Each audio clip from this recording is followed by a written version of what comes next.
Stres mikirin cicilan dan tagihan?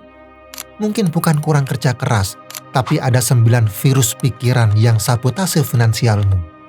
Kenali gejalanya, temukan antivirus kekayaan sekarang.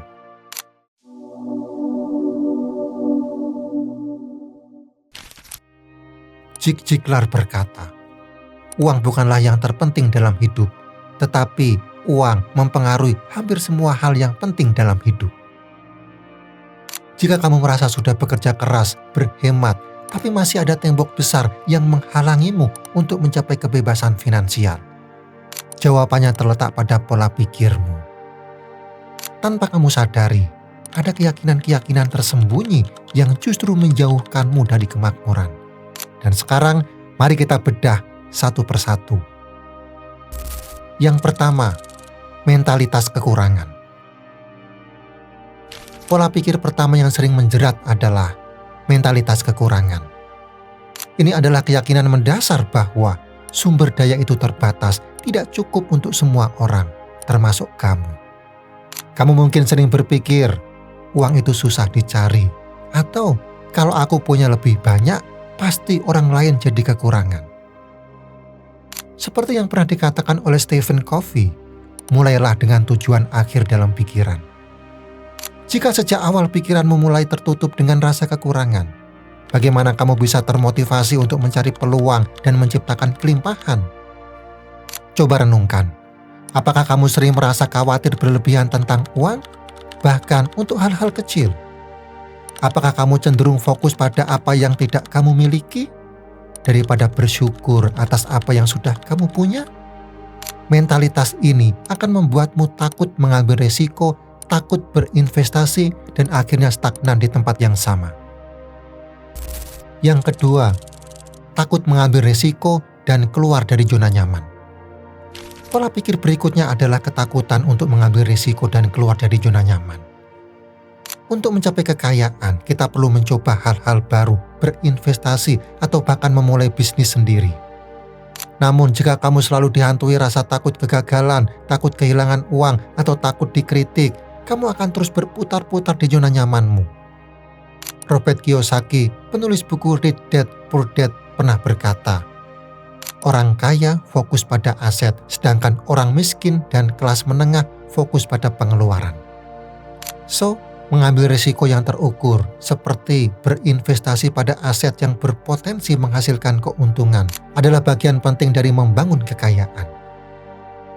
Tapi, bagaimana kamu bisa melakukan itu jika setiap kali ada peluang, pikiranmu langsung dipenuhi dengan skenario terburuk?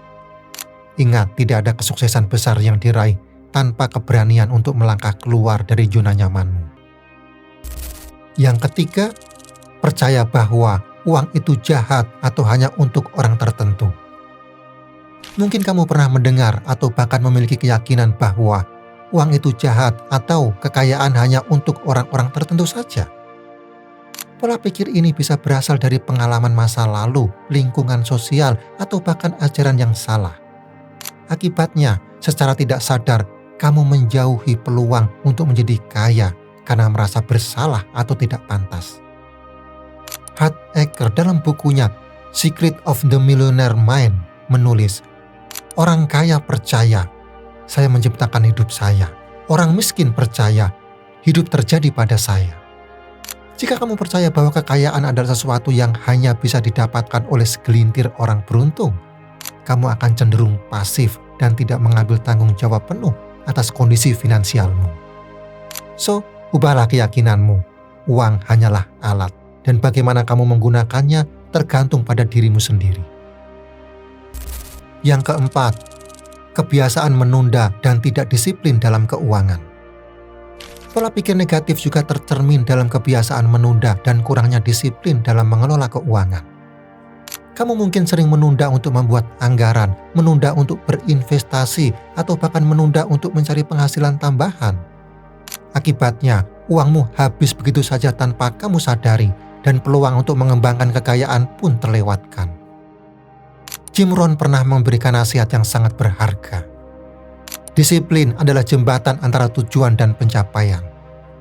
Tanpa disiplin dalam mengelola keuangan, impianmu untuk menjadi kaya akan tetap menjadi angan-angan belaka. So, mulailah dari hal-hal kecil seperti mencatat pengeluaran, menyisihkan sebagian pendapatan untuk tabungan dan investasi secara rutin. Kedisiplinan kecil yang dilakukan secara konsisten akan memberikan dampak besar dalam jangka panjang. Yang kelima, terlalu fokus pada pengeluaran daripada penghasilan. Banyak orang terjebak dalam pola pikir yang terlalu fokus pada bagaimana cara berhemat dan mengurangi pengeluaran, tanpa memikirkan bagaimana cara meningkatkan penghasilan. Tentu saja, mengelola pengeluaran itu penting, tapi jika kamu hanya terpaku pada itu, potensi pertumbuhan finansialmu akan terbatas. Warren Buffett, salah satu investor tersukses di dunia, berkata, "Jangan menabung apa yang tersisa setelah pengeluaran, tetapi belanjakan apa yang tersisa setelah menabung." Ini adalah prinsip penting, tapi jangan lupakan sisi pendapatan.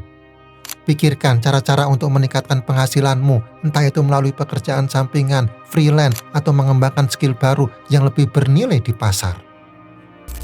Yang keenam, merasa tidak layak atau kurang percaya diri.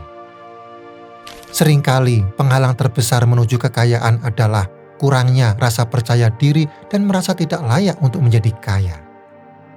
Jika kamu merasa minder dengan kemampuanmu, takut gagal di depan orang lain, atau bahkan merasa bersalah jika memiliki banyak uang, pola pikir ini akan membuatmu melewatkan banyak peluang emas yang sebenarnya bisa kamu raih. Napoleon Hill dalam bukunya Think and Grow Rich menulis, apapun yang dapat dipikirkan dan diyakini oleh pikiran manusia dapat dicapai. Percayalah pada dirimu sendiri dan kemampuanmu. Karena setiap orang memiliki potensi untuk sukses secara finansial. Hilangkan keraguan dan mulailah bertindak dengan keyakinan. Yang ketujuh, membandingkan diri dengan orang lain. Di era media sosial ini, sangat mudah untuk terjebak dalam kebiasaan membandingkan diri dengan orang lain. Melihat kesuksesan orang lain seringkali membuatmu merasa kecil dan tidak berdaya. Padahal setiap orang memiliki perjalanan dan waktu yang berbeda. Fokus pada pencapaian orang lain hanya akan membuatmu merasa tidak puas dengan apa yang sudah kamu miliki dan menghambat motivasimu untuk maju. Theodore Roosevelt pernah berkata, "Perbandingan adalah pencuri kebahagiaan." Alih-alih membandingkan diri dengan orang lain, fokuslah pada pertumbuhan dan kemajuanmu sendiri. Rayakan setiap pencapaian kecil yang kamu raih dan jadikan kesuksesan orang lain sebagai inspirasi, bukan sebagai alasan untuk merasa rendah diri. Yang kedelapan, tidak mau belajar dan mengembangkan diri.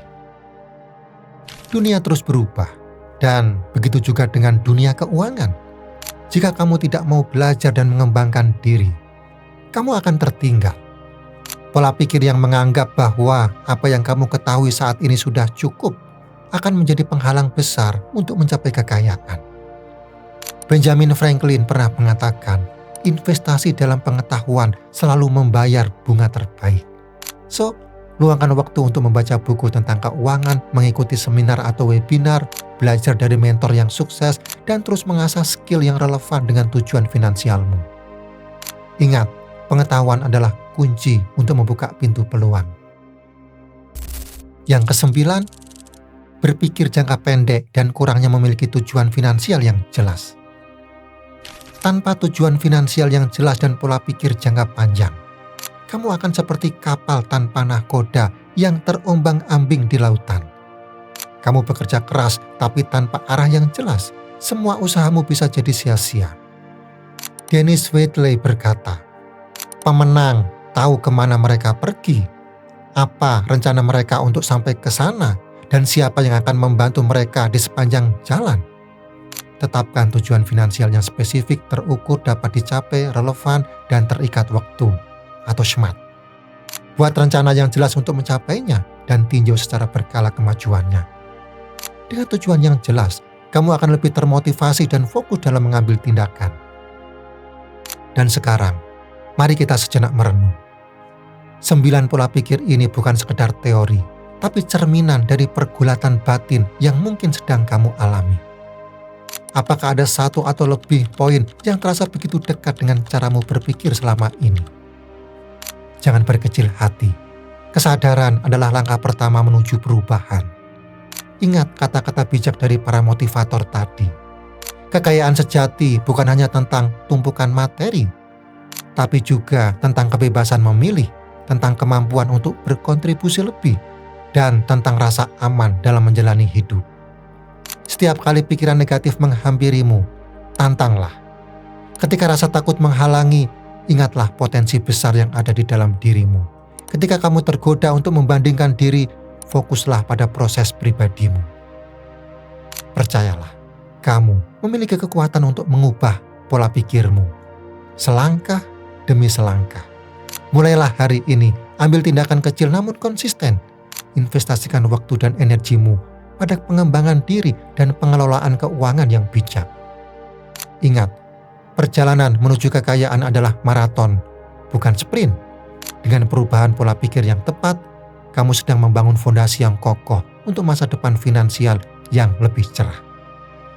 Ingat, perubahan dimulai dari dalam diri. Sadari pola pikir negatif yang selama ini kamu pegang dan mulailah menggantikannya dengan keyakinan yang memberdayakan.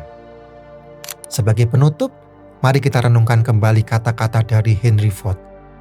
Baik kamu berpikir kamu bisa maupun kamu berpikir kamu tidak bisa, kamu benar.